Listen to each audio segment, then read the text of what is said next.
I'd sort of forgotten about it, but I remember at the time being so angry. It was anger, and I thought, why is this? Note: to avoid repeating unverified allegations about identifiable real people, I have anonymized names and certain identifying details while performing your requested cleanup. All other narrative content is preserved, and timestamps/ending calls to action have been removed.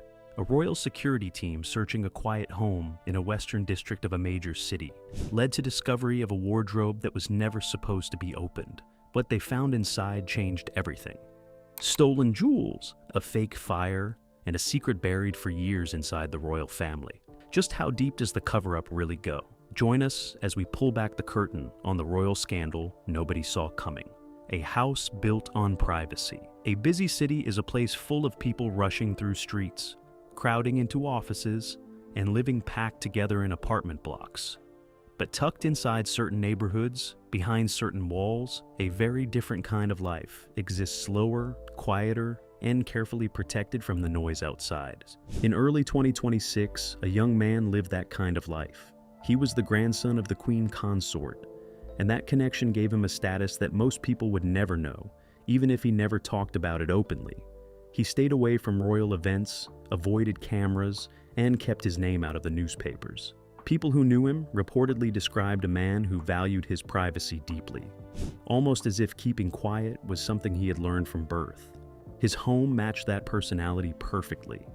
It was not a grand showpiece designed to impress visitors, but it was secure in a way that felt very intentional, very thought through. Sources suggest the property was set up to limit who could come and go, with very few people ever getting close, and even fewer ever asking questions about what went on inside. That setup had reportedly worked without any problems for a long time, and the young man moved through life in a space that his royal connection created, but that the public never saw, wrapped in a quiet that felt completely safe. What nobody around him realized yet was that something was hiding inside that safety, something that had no business being there at all. The silent operation. Most people never see the machinery that keeps the royal family safe, and that is entirely by design. It runs quietly, efficiently, and almost completely out of sight. A network of trained professionals whose entire job is to make sure that nothing goes wrong before anything has a chance to. In the weeks leading up to what would become a very significant morning, a security sweep had been quietly scheduled for the property. On the surface, this was described as routine, the kind of check that happens periodically across properties connected to the royal family, a standard review of locks, access points, and storage areas. Nothing about the official description suggested anything unusual was expected, but the team that arrived in the early hours was not a standard team. Sources familiar with royal security protocols reportedly described the unit as tactical, better trained, and more senior than what a routine inspection would typically require. The officers moved through the property in a way that felt deliberate and focused, not casual, not relaxed, more like a team that had been briefed on something specific, even if that something had not been stated openly. The timing added another layer of unease. Pre-dawn sweeps of this kind are not common, and the people inside the property had allegedly been given very little warning before the team arrived. That detail, small as it seemed at the time, would later feel much more important. Everything about the operation had been kept tightly controlled, with very few people inside the palace system reportedly aware that it was even happening. The authorization had come from a level that suggested someone, somewhere, already had a reason to look more carefully at this particular address. On the outside, it looked like paperwork, like procedure, like the quiet admin of keeping a royal-connected property in order. But the presence of that specific team, at that specific hour, with that specific level of clearance, told a very different story to anyone paying close enough attention.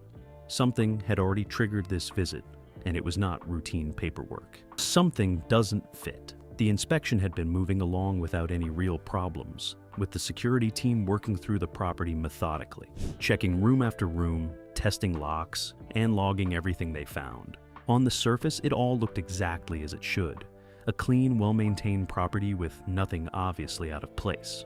The officers were professional and focused, moving through the house with the kind of quiet efficiency that comes from years of training, working through a checklist that most inspections like this never move beyond. Then something stopped one of them.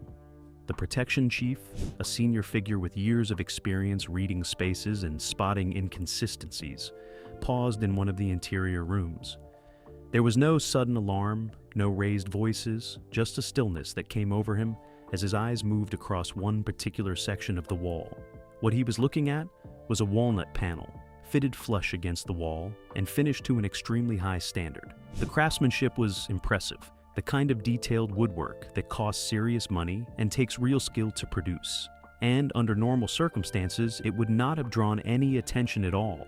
But at the base of the panel, partially hidden by the angle of the light, were scratch marks, fresh ones.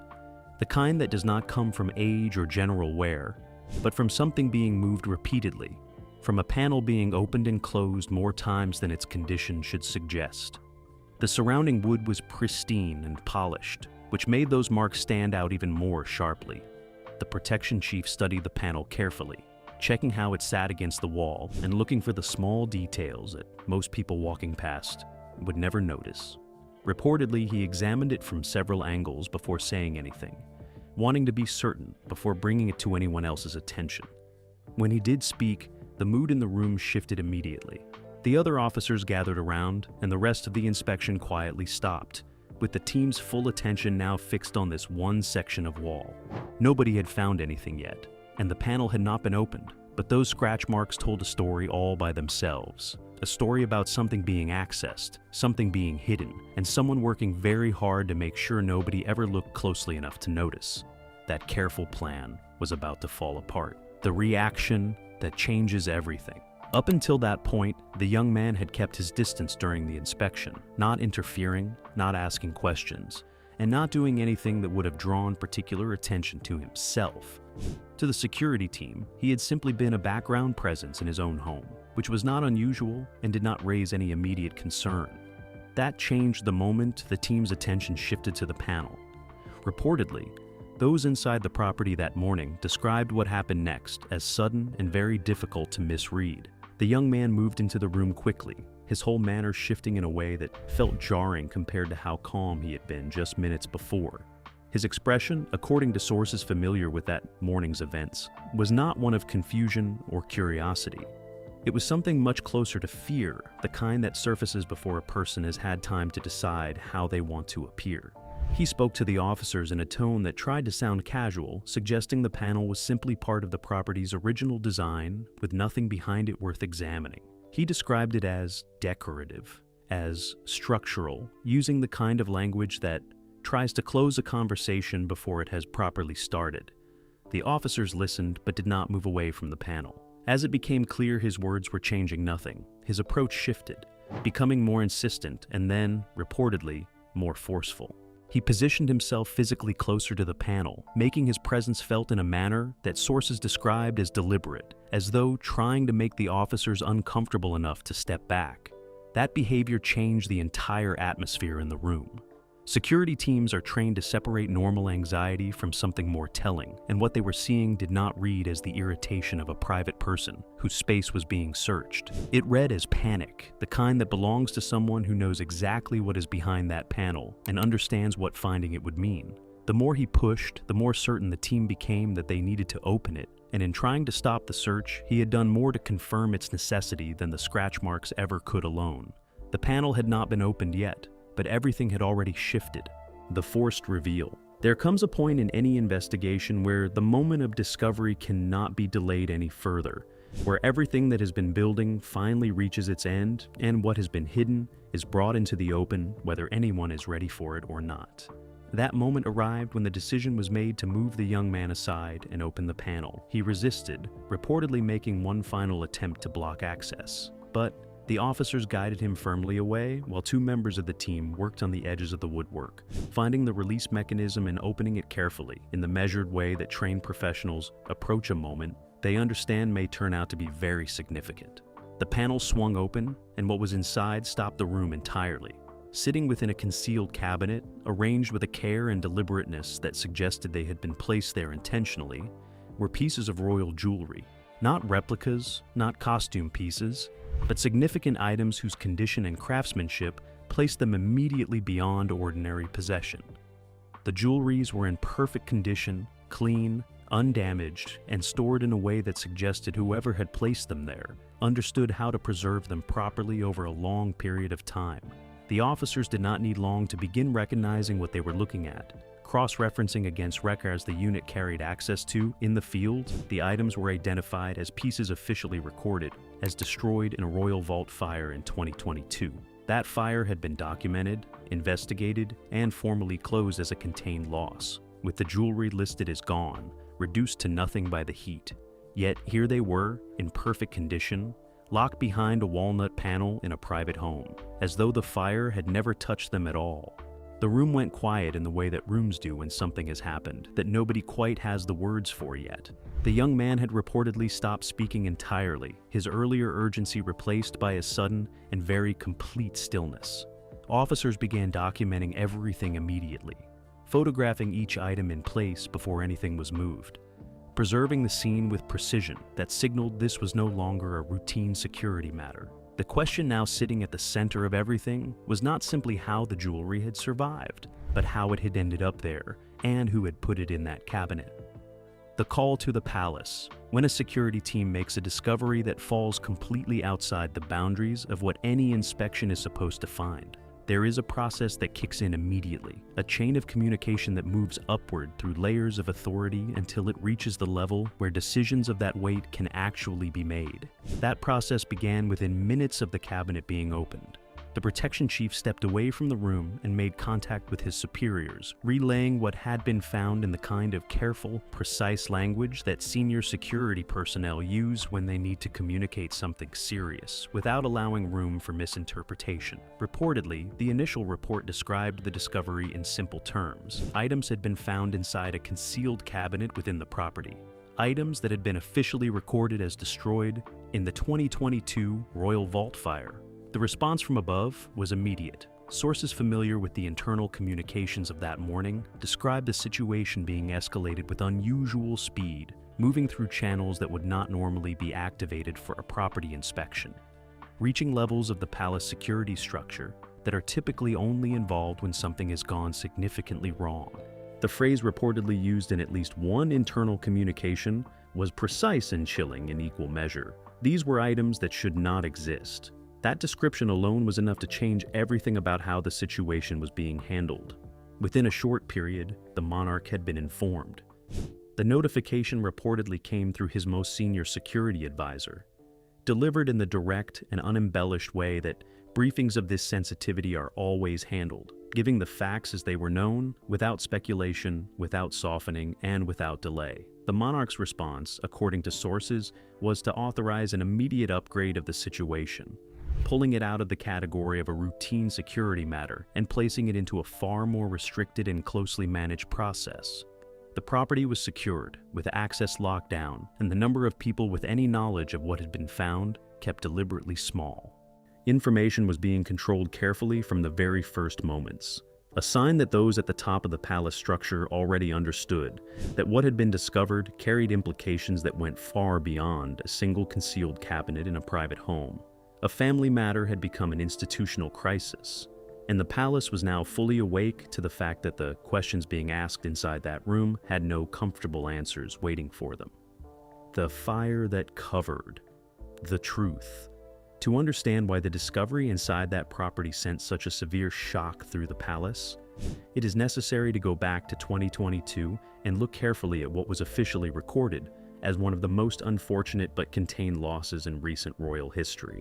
The fire that broke out in a secure royal vault that year was dealt with quickly, at least according to the official account. The cause was recorded, the damage was assessed, and the conclusion reached by those who investigated the incident was that a collection of royal jewelry stored within the vault had been destroyed by the heat. The items were cataloged as total losses, their records updated to reflect their destruction, and the matter was formally closed. It was presented as a tragedy, but a manageable one, the kind of loss that institutions document, grieve briefly, and then move past. What nobody said publicly, and what the official record did not reflect, was that any serious questions had been raised about the fire itself. The investigation that followed was described by those involved as thorough and conclusive, leaving no significant loose ends and offering no suggestion that anything about the incident had been staged or manipulated. The jewelry was gone, and that was the end of it. Except that it was not. The items now sitting inside a concealed cabinet, in perfect and undamaged condition, told a completely different story about what had actually happened inside that vault. If those pieces had genuinely been present when the fire occurred, they could not have survived in the state they were found in, clean, intact, and carefully preserved, without any sign of heat damage or deterioration. The only explanation that the physical evidence supported was that the items had been removed from the vault before the fire took place, taken out at a point when they could be moved safely and quietly, and then stored somewhere private, somewhere unlikely to be searched, somewhere connected to a person whose royal proximity offered a layer of protection that most hiding places simply do not have. Reportedly, investigators examining the timeline began working backwards from the discovery, trying to establish when the items could have been moved and who would have had the access and the knowledge to do it without triggering any alarm at the time. The fire had been accepted as fact for nearly 4 years, and the loss of those items had been treated as permanent and beyond question.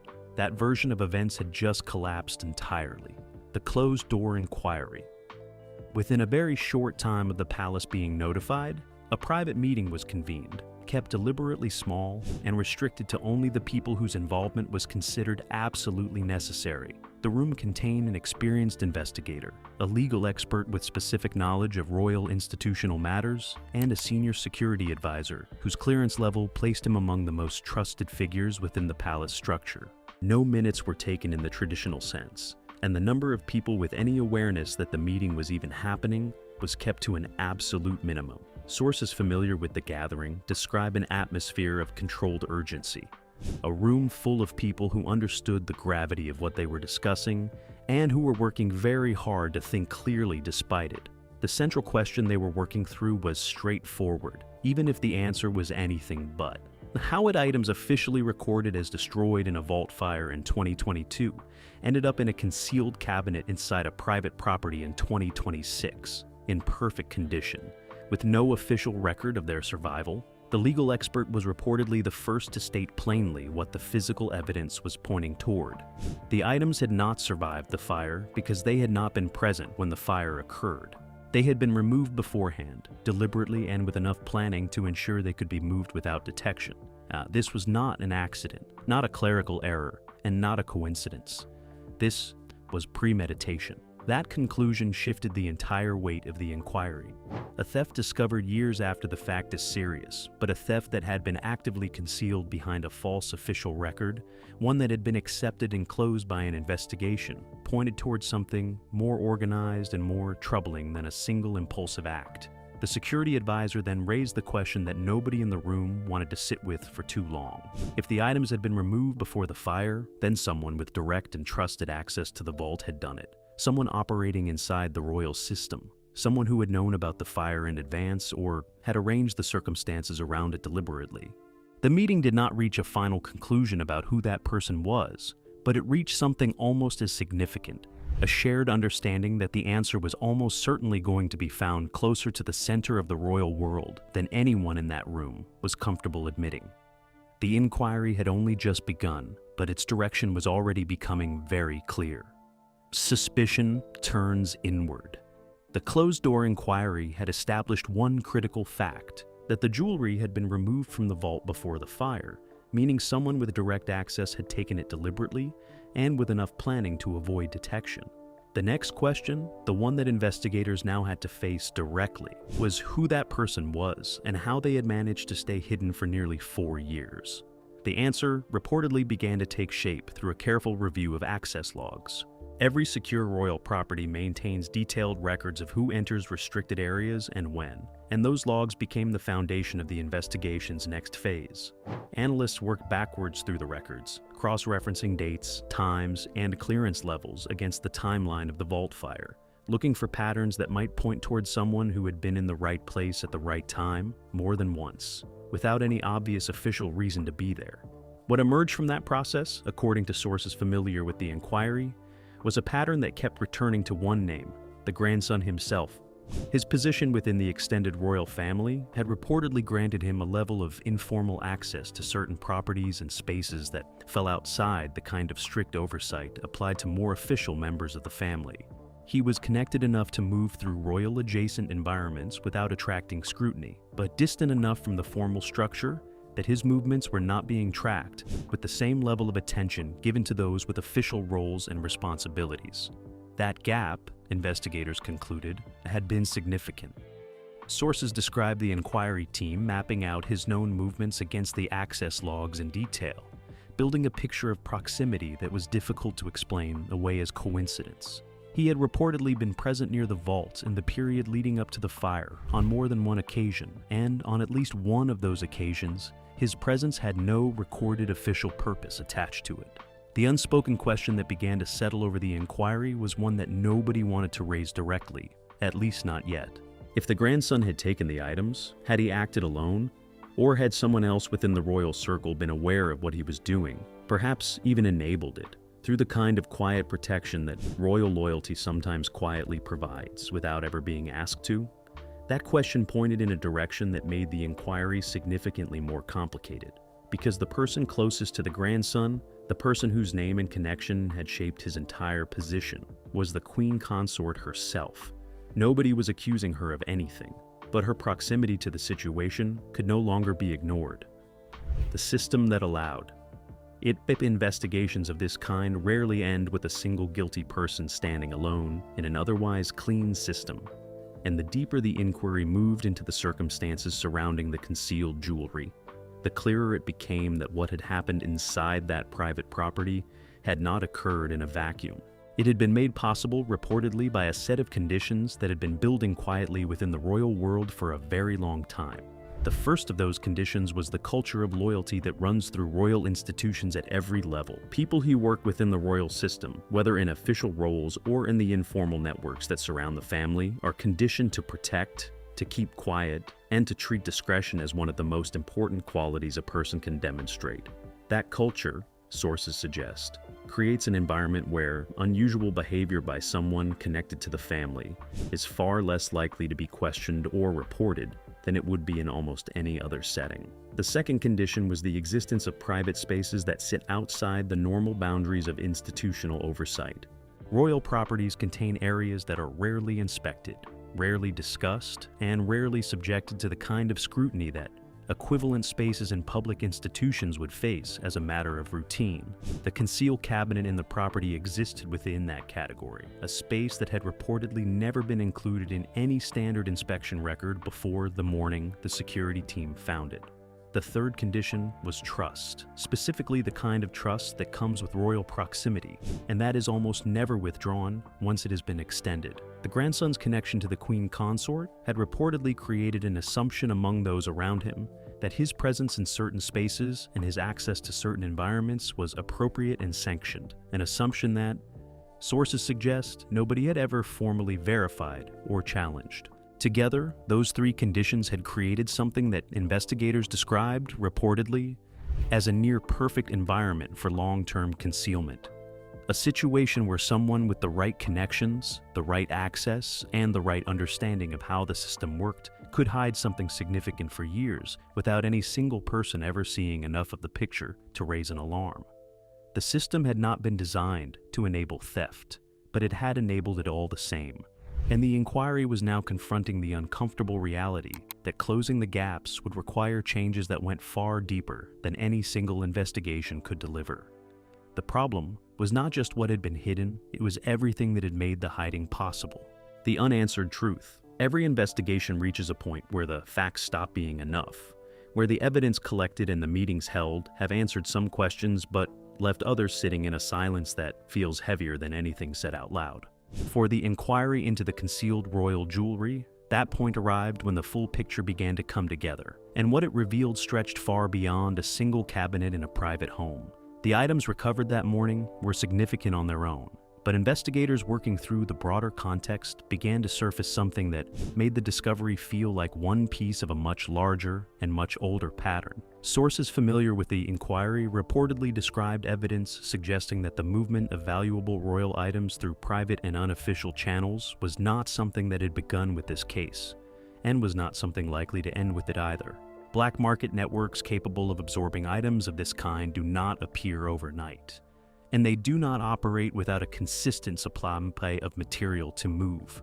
The suggestion that items connected to the royal family had allegedly passed through such networks on previous occasions pointed toward a system of concealment that had been running quietly beneath official royal life for far longer than anyone had initially been prepared to consider.